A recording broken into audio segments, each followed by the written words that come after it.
पूज्य मुनीश्वराज के चरणों में बारंबार नमोस्तु और मंच पर आसीन क्षुल्लक जी के चरणों में इच्छामि इच्छामि इच्छामि। महाराज जी, मैं अपना प्रश्न रखने से पहले भावना योग के संबंध में अपना कुछ अनुभव कहना चाहती हूँ, यदि आप आज्ञा दें तो।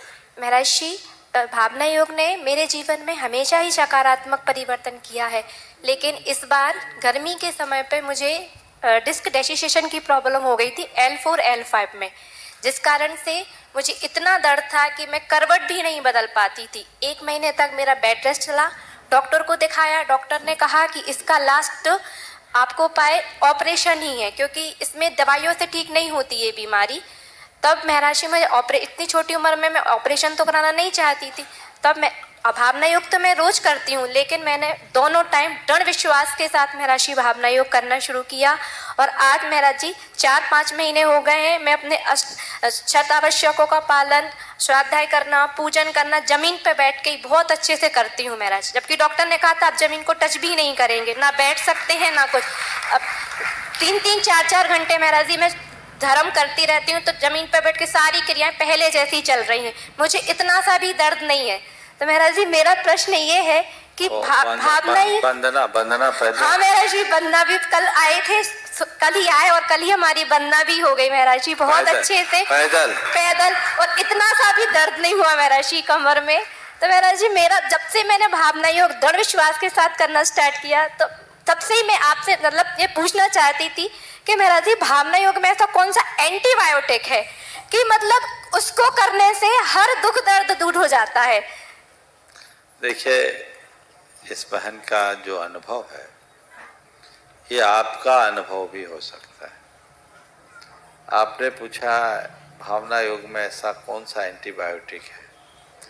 मैं कहूँगा भावना योग एक अभिनव प्रयोग है, और जो जो श्रद्धा के साथ भावना योग करता है उसके जीवन में आश्चर्यजनक परिणाम घटते हैं। हमें आवश्यकता है, अपेक्षा है इसे ठीक तरीके से समझने की, और बहुत सरल सा प्रयोग है, बार बार मुझे कराने की भी जरूरत नहीं, सब आपको YouTube में है। भावना योग का असर उस पर पड़ता है जो हमारे शब्दों को गहराई से सुनते हैं और दोहराते हैं, और ऐसा मान कर करते हैं कि गुरुदेव हमें भावना योग करा रहे हैं। उन्हीं शब्दों को आप अपने मुख से केवल दोहराओगे, खुद ही अपने शब्दों को हेर फेर करोगे, तो उसका वांछित परिणाम संदिग्ध हो जाएगा।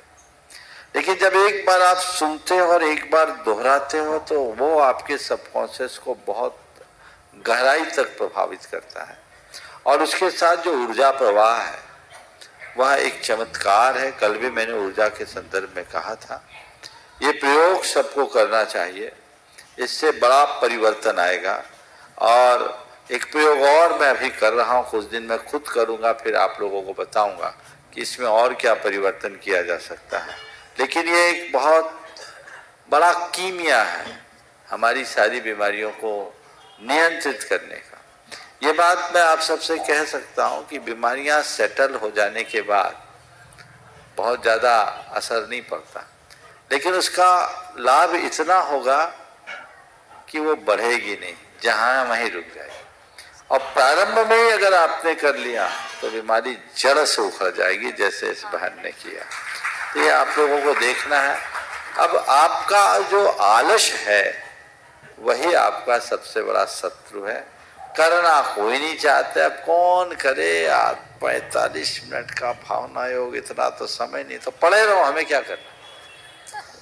आप ये मान के चलिए कि अगर आप 45 मिनट का भावना योग, हालांकि 25 मिनट का भावना योग भी सुलभ है, अगर आप देते हैं, हाँ ठीक है जो भी हो, तो अगर आप आधा घंटा भावना योग के लिए देते हैं ना, तो आप शेष 23 घंटे में 46 घंटे का काम कर सकोगे।